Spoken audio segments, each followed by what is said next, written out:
Witam. 4 grudzień 2023 rok. Godzina około 17, bo będziemy mówić troszeczkę później, ale wydruk mam na godzinę 17.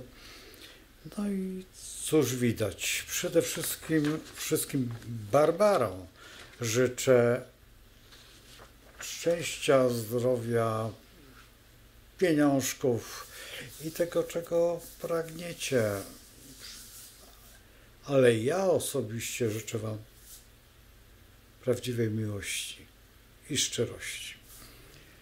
Oprócz tego jeszcze życzę Wam najpiękniejszych czasów, które mogą nadejść i żebyście były roztropne, bo macie dzieci.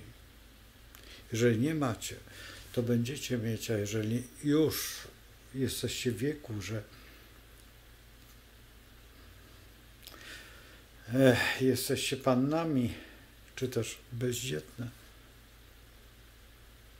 to proszę Was, zostawcie po sobie jedną rzecz. Dobre słowo. I to tyle. A dzisiaj cóż, mamy kosmogram oczywiście polski. A dlaczego? Zaraz się zorientujecie, o co chodzi. Ciekawość jest najważniejsza, bo opozycja Wenus znajduje się tutaj w tym punkcie. Jeżeli to mamy ascendent, descendent, medium celi, imum celi. I teraz na imum celi jest, tak jak widzicie tutaj, droga Wenus.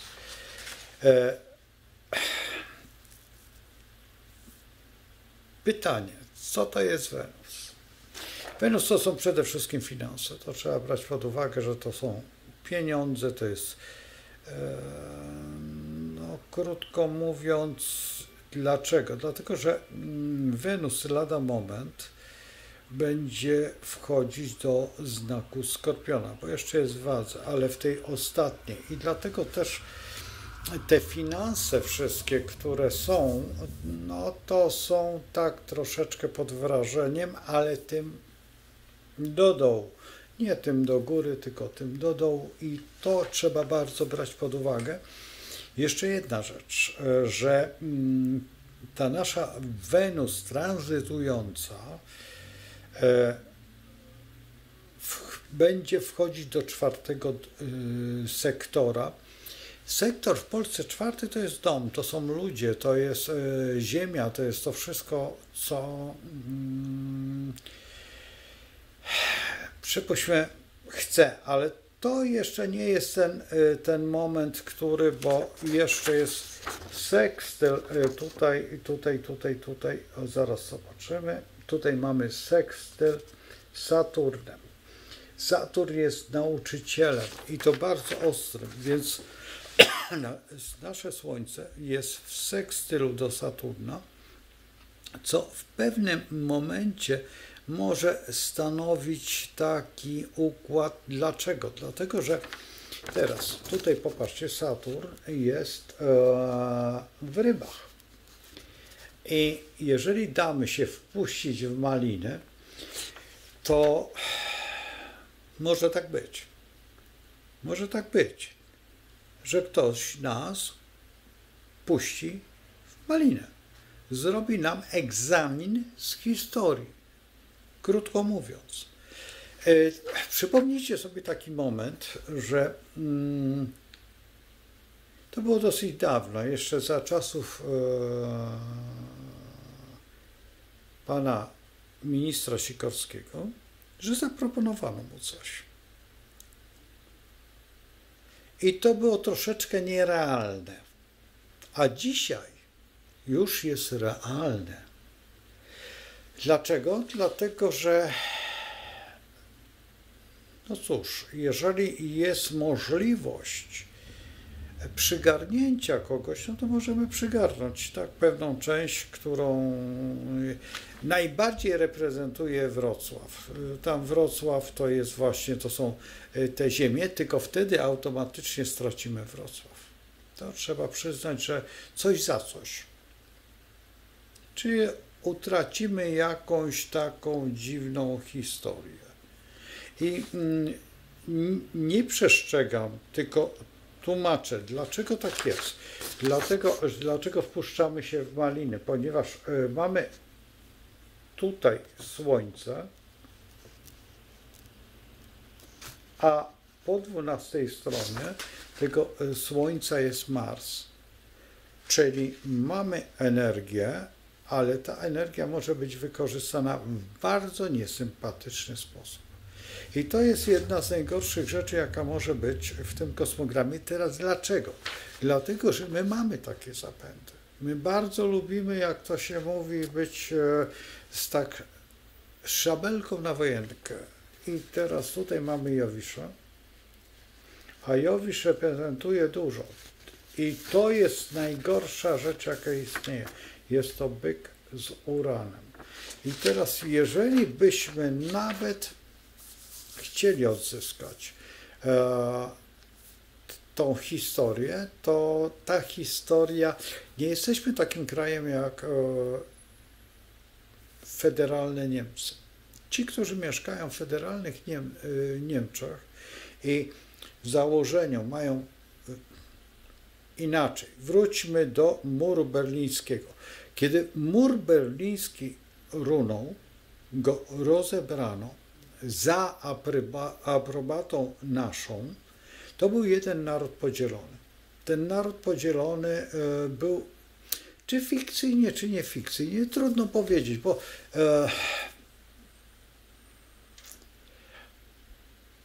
ten naród miał za zadanie stać na straży pokoju.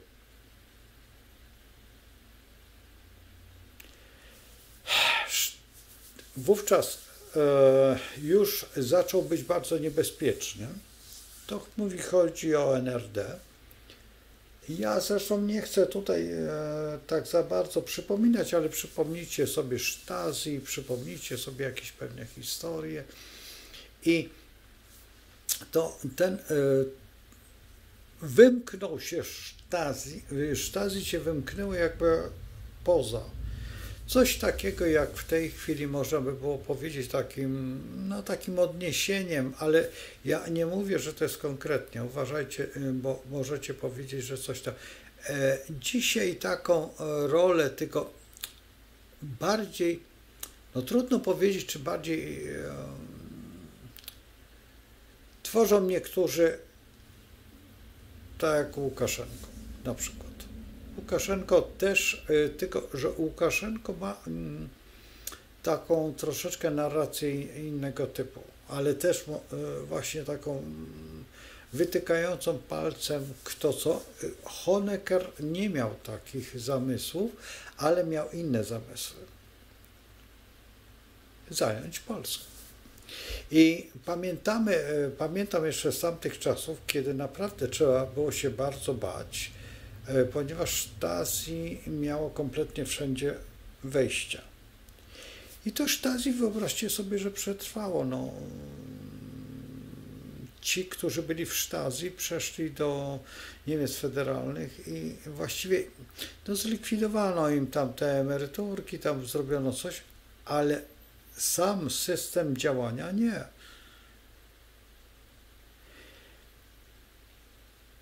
Przenieście tą historię, ci, którzy znają, na czasy współczesne i będziecie wiedzieć teraz, o co chodzi. My po prostu jesteśmy w takim momencie, jak było NRD, tylko nie RFN. RFN, ja mieszkałem wtedy w Austrii.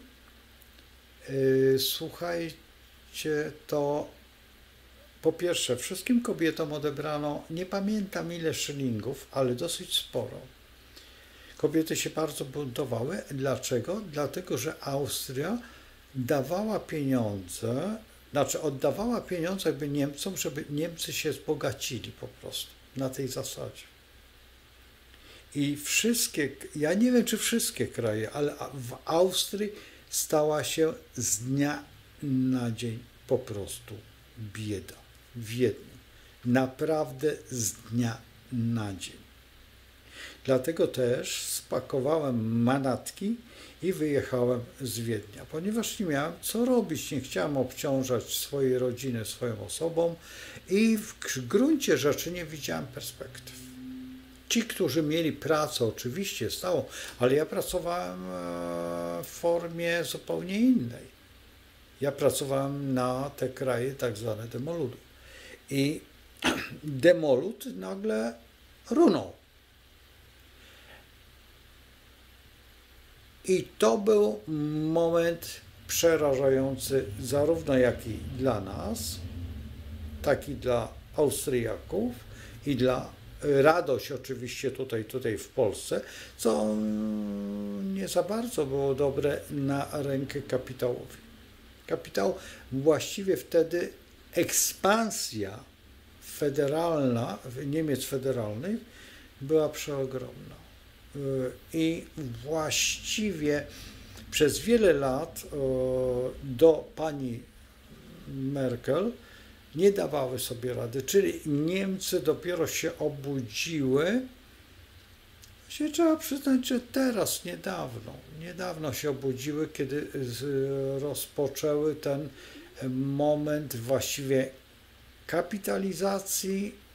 Zresztą one rozpoczęły też wejściem na rynek euro i to dosyć mocnym, ale to też jeszcze nie był taki mocny punkt. Najmocniejszym punktem to było to, że pani Merkel chwyciła, bo kiedy był Kohl, nie było zbyt ciekawie. To nie był ten. Kohl miał zupełnie inne zadania i Kohl właściwie wpędził Niemcy w pewien system, który nadal funkcjonuje i dlatego też na przykład my jesteśmy wpuszczeni tak zwane przedbiegi, no co wiemy o tym, bo Słońce znajduje się w Strzelcu, a dzisiaj jest, no co tu ukrywać, ale Dłada Barana. Dzisiaj Dłada Samsa jest Barana, bardzo silna Dłada Samsa i teraz ta Dłada Samsa buduje w nas taką troszeczkę też agresję. Wychodzą, dlaczego? Dlatego, że Baran jest żołnierzem po prostu i pomysły te zaczynają wychodzić na wierzch. A może byśmy to zrobili, a może byśmy to zrobili. I te ziemie, tutaj patrząc się z punktu widzenia dzisiaj, to ja będąc w Wilnie i mnie zaczepiła mnie osoba, starszy człowiek. Kiedy wy tu przyjdziecie? A ja mówię, ale po co? Co ty, młody człowiek, opowiadasz? To były ziemie. Ja mówię, no proszę pana, ale po co? Jak granice będą otwarte, to nie ma sensu. Po co? Przecież pan może przyjść do nas, do Polski, proste, ale czego pan się nie przeprowadzi? Ty nie wiesz, co to znaczy ziemia. Nie wie... No, ja mówię, wie pan, no, rozumiem to, ale ja jestem, wie pan, z Pyrlandii, jeżeli pan wie, co to jest, a jeżeli pan nie wie, co to jest Pyrlandia, to no wątpię, żeby pan wiedział, co to jest Polska. On się spojrzał tak na mnie, co ty, smarkaczu, opowiadasz, zaczął tam wrzeszczeć. Ja mówię, no po prostu jestem z Poznańskiego. I tu już z tonu spuścił. Dlaczego? Dlatego, że po pierwsze wiemy, skąd był kardynał nasz, wiemy, skąd był Drzymała, no i wiemy, skąd była ta taka bardziej prawicowa, znaczy, przepraszam, nie prawicowa, no tak, wtedy tak. Ta strona taka silna, bardzo silna i przede wszystkim Dmowski, tak? No i tutaj Paderewski i to wszystko, co było, że Poznań był tą ostoją takiej twardości i nieugiętości. To samo zresztą, co było Śląsk. Przecież Śląsk wtedy przeżył właściwie najtrudniejsze chwile. No i teraz, dlaczego idę tym tematem? Bo jeżeli pan minister Sikorski dostał taką propozycję, wiemy od kogo bardzo nie lubimy w tej chwili, i w tej chwili może być. No więc możemy nagle wrócić do tej świadomości takiej dziwnej troszeczkę, do tamtych czasów, i tamte czasy mogą się czkawką odbić. Dlaczego? Dlatego, że automatycznie skróci nam się całe wybrzeże, skróci nam się jeszcze tam coś, a w dodatku jeszcze jedna rzecz, że ruch, który jest tak zwany etniczny, pójdzie po prostu w różne strony, i to, że byliśmy w tamtym okresie bardzo silnym państwem, to nie podobało się Europie. Czy my jesteśmy dzisiaj silnym państwem? Zawsze byliśmy silni i zawsze będziemy silni, kiedy będziemy zjednoczeni. To pokazał ruch solidarnościowy, to pokazują różne ruchy narodowe, które nie zawsze czasami są spontaniczne bardzo. Ja nie chcę wracać dzisiaj do jakichś punktów odniesienia, bo nie ma co, bo przecież wiemy o tym, że właśnie Pluton jest coraz bliżej tutaj naszego wodnika, i poczekamy sobie tutaj na te momenty. Teraz lada moment,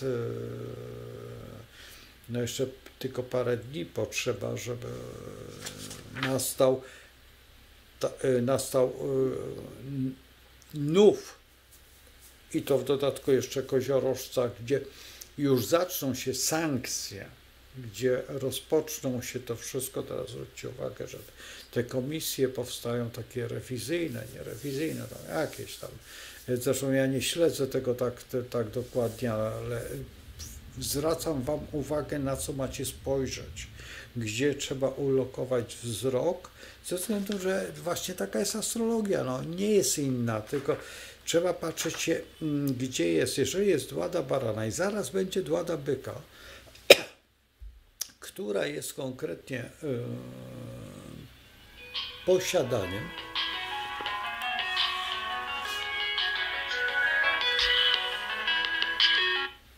za parę minut odzwonię, dobrze? No to na razie. I w tym momencie tutaj trzeba brać pod uwagę jeszcze jedną rzecz, że jeżeli coś się pcha do nas, a tego się wepchnęło dosyć sporo, to stanowi zagrożenie. Jeżeli my będziemy chcieć wyciągnąć po prostu, jak to się mówi, łapki w tą stronę, lepiej by było coś zrobić logicznego. Ja nie chcę tutaj podpowiadać, bo to nie ma sensu, bo po pierwsze YouTube ma swoje cele i pragnienia. Tutaj niektórzy też mają swoje cele i pragnienia, ale jedna rzecz, absolutnie nie można się zgodzić na to, że mamy zmienić swoją pozycję. Jeżeli siedzimy na tych stołkach, jeżeli siedzimy na tej ziemi, jeszcze jedna rzecz, musimy przypilnować tylko jednej rzeczy, żeby prawo do posiadania było nienaruszalne. To jest podstawa egzystencji człowieka. Ja wiem, że to wszystko w tej chwili dąży do tego, że będziesz szczęśliwy, kiedy nic nie będziesz miał. Ja znam ten stan, to jest stan kloszarda, ale kloszard, francuski kloszard, gdzie ci ludzie, którzy są, to oni z wyboru to robią. To jest ich fantazja. Ale kiedy człowiek stanie przed tym momentem, kiedy nic nie posiada, kiedy zostaje zupełnie tylko na łasce po prostu losu, czy też czegokolwiek, jest mu dawane to coś, żeby mógł funkcjonować, to staje się po prostu, krótko mówiąc, zwierzęciem.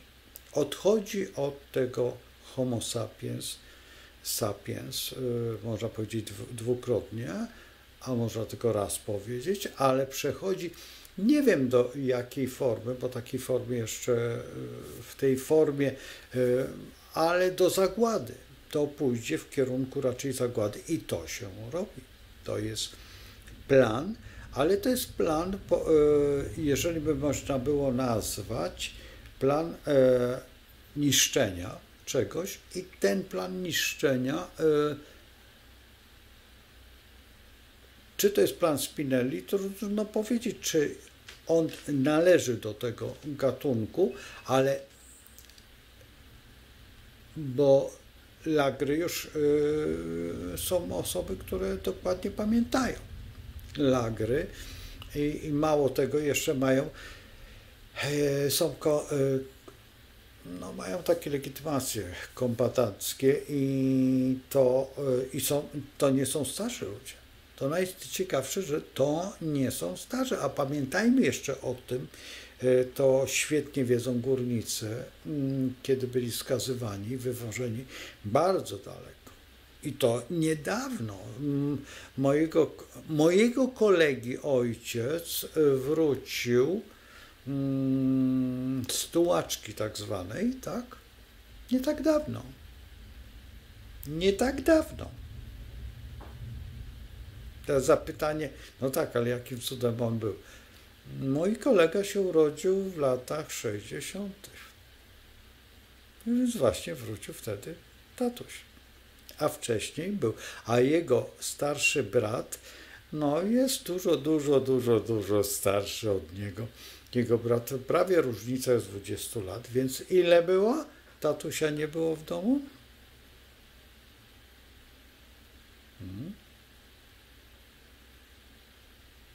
Mamusia miała wtedy 17 lat, jak urodziła, to była przed wojną. Mamusia miała dokładnie 17 lat, bo mnie to bardzo intrygowało, jak może być różnica 20 lat pomiędzy rodzeństwem, tak?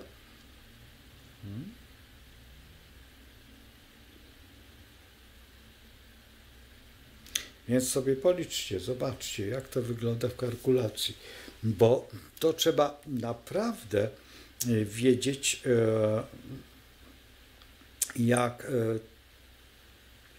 jak zachować się w tej chwili, bo w tej chwili wyjątkowe są czasy.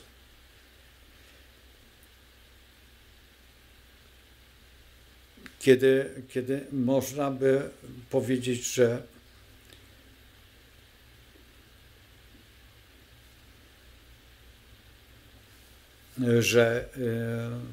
tak jest. No to popatrzcie sobie,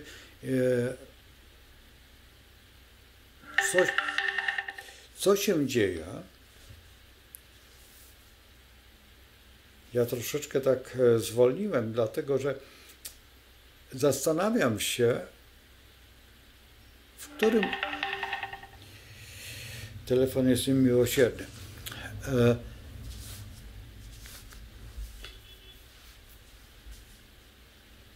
Jak niektóre kierunki naszej świadomości będą podążać. O co mnie chodzi w tej chwili?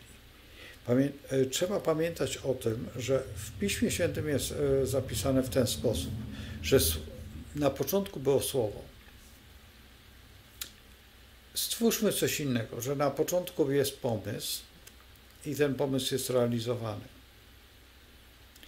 I jestem ciekaw, kiedy był ten pomysł tego unicestwienia, a przede wszystkim nas. Nas, jako, przypuśćmy,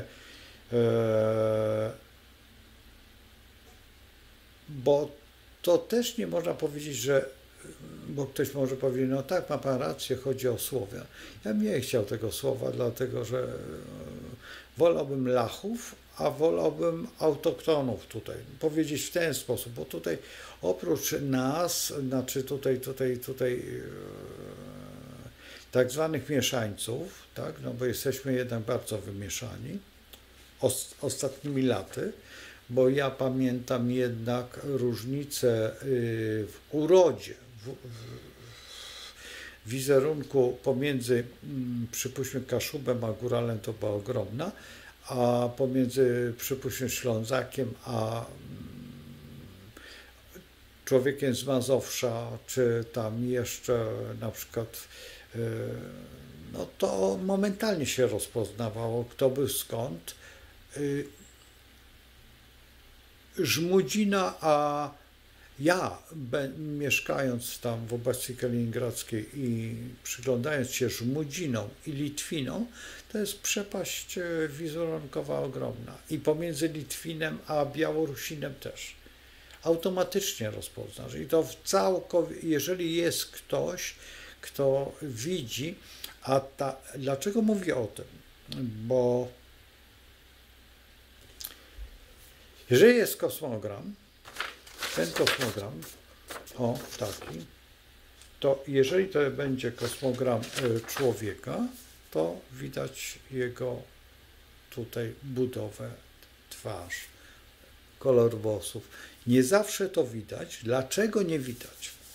Bo ktoś powie, ale pan u mnie nie zobaczył, albo to, ja bym chciała wiedzieć, czy to. Po pierwsze, to są ci ludzie, którzy tu mieszkają, którzy są jakby połączeni rdzeniowo z tym miejscem. To jest raz. I jeszcze jedna rzecz, która determinuje to wszystko, niszczy kompletnie, to jest godzina. Jeżeli ktoś nie zna godziny albo godzina jest pomylona, wtedy bardzo ciężko. Ale widać dokładnie twarz, jaki kolor oczu, mniej więcej włosy. U kobiet to ciężko, no ale mniej więcej, gdyby nie farbowały, to by było widać. Widać zarost, widać. U mężczyzn bardzo łatwo rozpoznać po zaroście. Znak, ja nie chcę uczyć jak tutaj, bo to nie jest tak jeszcze, bo potem ktoś może powiedzieć, ale ja nie mam tego. Jak to nie masz tego? No masz to. Kiedyś pamiętam, kiedy do koleżanki powiedziałem, że jej syn za jakieś 4 do 5 lat wyłysieje całkowicie, to ona powiedziała, że są głupi. Dokładnie. I to mnie nauczyło, właśnie była Barbarą. To była Barbara. I niektórzy z mojego towarzystwa będą wiedzieć, która Barbara. I tak się stało. Astrologia, jeszcze jedna rzecz, że jesteśmy w tym baranie, możemy już mówić o ataku. Astrologia nie jest w tej chwili jakby na fali, bardzo dobrze, że nie jest na fali, bo to selekcjonuje bardzo. W tej chwili jest numerologia na fali. I numerologia jest doskonałą rzeczą, ale tak zwanej chwili, bo to są osoby nie za bardzo chcą wiedzieć o sobie zbyt dużo. Astrologia obnaża kompletnie wszystkie kierunki życia. Autentycznie obnaża. To, co ja mówię teraz właśnie o polityce, czy to, co mówię, ta polityka jest także polityką wewnętrzną, czyli w naszym domu też. Prawie identycznie jest. Nie mówcie, że nie. To jest czy polityka państwa, czy polityka domu. Niemcy ładnie to mówią, że to jest ten land, tak? Że to jest ten wielki land, to jest to państwo, ale to potem jest, przypuśćmy tam jakieś województwo, potem jest jakaś gmina, potem jest osiedle, a potem po tym osiedlu jest rodzina. I to jest ten cały czas land, i w którym landzie chcesz żyć. I zawsze rodzina jest najważniejsza, bo rodzina odzwierciedla państwo. I taka jest prawda, taka jest rzeczywistość. W Polsce my mamy ten trójpodział, tak, na zabory i to jeszcze czuć. To czuć bardzo, chociażby ze względu na to, że mówimy ściana wschodnia, ściana zachodnia, czy tam jeszcze jakaś, ziemie odzyskane, nieodzyskane, utracone, nieutracone i właśnie to jest to, że my w tym momencie stoimy przed takim zastanowieniem się, Co zrobiliśmy do tej pory? Przed wojną zbudowano Zagłębie Śląskie i co tu ukrywać, no, najbardziej zainwestowano w Poznańskie, no i stworzono port Gdynia. I to był jedyny port. Dzisiaj tych portów mamy no właściwie masę, bo największy port to jest Gdański oczywiście i trzeba przyjrzeć się, że Gdańsk nie był polski, tylko był na I właściwie, jeżeli przyjrzymy się pod pewnym względem, to Gdańsk, dlatego ci, którzy mieszkają w Gdańsku, niech się zastanowią, dlaczego są słupy postawione, graniczne i przez kogo. I jeżeli sobie przypomną lata właśnie te 60., kto był biskupem wtedy Gdańska i gdzie on mieszkał. I zwróćcie uwagę, że spójrzcie na historię Gdańska. Gdańsk nie ma takiej historii jak inne miasta. I Gdańsk, gdyby na przykład takie coś zaistniało, to Gdańsk automatycznie uruchamia te swoje słupy graniczne. Także że to jest właśnie ta kwestia, gdzie my musimy się zastanowić i nie za bardzo być entuzjastycznie nastawieni do niektórych takich przestrzeni, które no, mamy na Panu Wołodyjowskim, czy tam jeszcze jakimś, czy byśmy patrzyli na Zagłobę, czy jeszcze na czymś. Nie ma sensu. Nie ma sensu, jesteśmy tutaj, jesteśmy jednak, mówimy jednym językiem wszyscy, mimo że tutaj narodów jest sporo, w gruncie rzeczy musimy brać, bo etnicznych też, ale no, że istnieją wśród nas, ktoś powie, ale co pan opowiada? No jak to co opowiadam? Mieszkają pomiędzy nami Tatarzy, którzy są od bardzo dawna, bo jeszcze są właściwie, można by było powiedzieć od Jagieły, ale od Jagieły zagony tatarskie przeszły i oni stworzyli tak zwanych ułanów. Teraz są tutaj dokładnie tutaj w tej pradolinie Wisły Holendrzy, które dzisiaj no, na tak zwane żuławy. I widać to w haftach, widać to w ich ubiorach, widać to, jak oni wyglądają, tak? I oni nawet urodą troszeczkę odbiegają od nas, znaczy tutaj, no i jeszcze oprócz tego przecież było tak zwane państwo Warty, które, no co tu ukrywać do tej pory, jak ktoś czytał Grażynę, to będzie wiedział, o co chodzi. Dlaczego i to też tutaj państwo Warty też bardzo się różni urodą tutaj wzdłuż Warty i kto to był. I oprócz tego mamy jeszcze no, Zakopiańczyków, którzy też tak za bardzo to oni też przyszli i też zamieszkali tamte tereny. Potem następnie mamy sporo tego takiego. My jesteśmy zjednoczeni i wszystko ok, ale trzeba brać pod uwagę, że no, to dzisiaj się tak, że ona z Mazur, a on z gór, tak? Takie małżeństwa mogą teraz powstać, ale kiedyś to tak za bardzo nie. Góra 3 wiorsty i to wszystko. No i pewien taki no, nawet dialekt, czy pewien, zresztą co tu ukrywać, mam kolegów, mam rodzinę także na Śląsku i Ślązak bierze dziewczynę ze Śląska, a ci, którzy nie są ze Śląska, no biorą nie ze Śląska. Taki prawdziwy Ślązak to sobie nie wyobraża. Tak jak prawdziwy Kaszub, tak jak prawdziwy Żmudzin, tak jak, no co tu ukrywać, no jednak coś jest, a dlaczego? Dlatego, że nie odbiegamy od rzeczywistości, po prostu identycznie myślimy, identycznie charakteryzujemy się.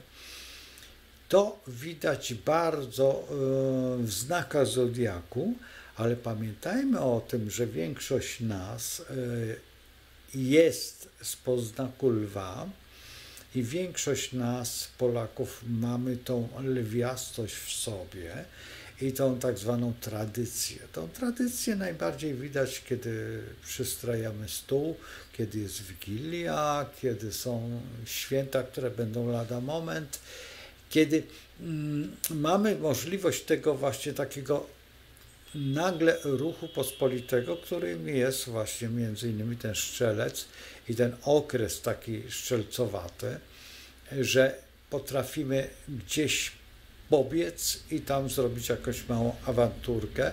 Tak jak było zresztą, co tu ukrywać, jeszcze za Mieszko I, tak, czy jeszcze wcześniej, że pobiegliśmy sobie do Anglii, dlatego że tam, no co tu ukrywać, siostrzyczki mąż był zagrożony i trzeba było przypałować, właśnie pomieczować, nie wiem jak to nazwać, pomieczować, bo to już nie był ten czas brązu i miedzi, także to raczej, że tam, no tak, to raczej trzeba było brać pod uwagę, a ponieważ my byliśmy zawsze bardzo ekspansywni pod jednym względem językowym, no co tu ukrywać, no chociażby nasz wspaniały Zawisza Czarny tam na turniejach zdobywał niesamowite laury i werbował chłopaków pod Grunwald i w ten sposób nawet Szkoci byli po naszej stronie, gdzie, no co tu ukrywać, Sienkiewicz ukrył Kettlinga w tych zagonach, co też było miejsce podczas, no, coś za coś. Raz oni u nas, raz my u nich, tak. Także to nie jest tak, że my nie jesteśmy jakby spod gdzieś tam kożucha albo tam spod jakiejś spódnicy. Także w tej chwili naprawdę powinniśmy patrzeć zupełnie inaczej. Powinniśmy spojrzeć na swoje odruchy troszeczkę bezwarunkowej. Proszę zwrócić uwagę, co się będzie działo przez najbliższy okres w tym naszej historii, dlatego że lada moment byk rusza jako Władca Samsa, a po byku będą, no co tu ukrywać, ale bliźnięta, potem będzie jeszcze troszeczkę no, takiego raka i tutaj się najbardziej obawiam. Potem następnie lew, to już będzie w ogóle wielki skandal w tych Władca Samcach. Potem ta panna, która troszeczkę wytrzeźwi, ale waga i skorpion, to już będzie naprawdę bardzo na udry. Także naprawdę czeka nas fantastyczna jeszcze fantazja i nie tylko, bo Strzelec to jest okres fantazji, zabawy i pajacowania i takiego czegoś, co jest niesmaczne po prostu. I ten niesmak czuć, to widać w sklepach, widać. Ja jestem zdziwiony ostatnio będąc w sklepach ilością zakupów. Po prostu jeszcze świąt nie ma, niektórzy kupują takie ilości, że po prostu zastanawiam się po co. Ja rozumiem, że jest panika i lęk, że Deimos Phobos grasują. To jest fakt, bo przecież Mars jest w tej odpowiedniej strategii, więc tutaj trzeba brać pod uwagę, że nasz Mars, ale no zaraz, no nie zupełnie aż tak trzeba się obawiać jakiegokolwiek tak zwanego działania. No cóż, jeżeli mamy jakiekolwiek zapędy, to trzeba przyznać, że nasz tutaj ten Mars w Strzelcu w Dładzie Wodnika no jest takim raczej rewolucjonistą, ale wolałbym, żeby podjął ewolucję, bo jest wolniejsza i bardziej stabilna i bardziej ukryta kredytowo. A tutaj może się nagle okazać, że my poszliśmy i dostaniemy wyposażenie długu całej historii od Mieszka Starego. Czy tam jeszcze czy tego tylko popiela, tak, czy tam, no, nie za bardzo bym chciał sięgnąć aż tak głęboko w historię i sobie tutaj pluć w brodę, bo ktoś wymyślił, że przyłączymy czy dołączymy sobie jakąś kancerę w znaczkach pocztowych. Po co? Nie ma sensu w ogóle. Słuchajcie, kończę tą zabawę, bo trzeba zrobić dalsze przedsięwzięcia, a Was zostawiam z tym perspektywą myśli, jak to jest. O, i tutaj to. I dzisiejszy Dzień Barbary, oby był najszczęśliwszym dniem i końca jakichś tam sporów, broni, koszenia w sobie jakiegoś nieprzyzwoitego rozwoju psychicznego. A ja cóż, zostawiam Państwa w takim momencie do i zobaczenia. Także